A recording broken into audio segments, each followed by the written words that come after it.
સાથે તો આરબીઆઈ જલ્દી જ સેન્ટ્રલ બેંક ડિજિટલ કરન્સીનું પાયલટ લોન્ચ કરશે। આ માટે આરબીઆઈએ ડિજિટલ કરન્સીનો ડ્રાફ્ટ પણ રજૂ કરી દીધો છે અને આના ઉપર વધુ વિગત લઈએ। लक्ष्मण रॉय આપણી સાથે।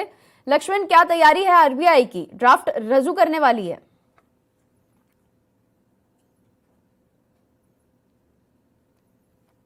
जो हर कोई ये सवाल पूछ रहा था कि रिजर्व बैंक की तरफ से जो क्रिप्टो करेंसी या फिर कह लें डिजिटल रुपया जो जारी होगा वो कैसा होगा, अभी के क्रिप्टो करेंसी से कैसे अलग होगा। तो रिजर्व बैंक ने इस पर से पर्दा उठा दिया है और इस बारे में कॉन्सेप्ट नोट जारी किया है और ये बताया अपना एक डिजिटल करेंसी रिजर्व बैंक जारी करने वाला है जिसको ई रुपया का नाम दिया गया है। ये जो ई रुपया कैसा होगा इस बारे में बताते हुए रिजर्व बैंक ने कहा है इसके दो अलग अलग रूप होंगे। पहला तो ये रिटेल ई रुपया होगा, एक होगा होलसेल ई रुपया। रिटेल ई रुपया का मतलब हम आप इसका इस्तेमाल कर सकेंगे, दुकानदार इसका इस्तेमाल।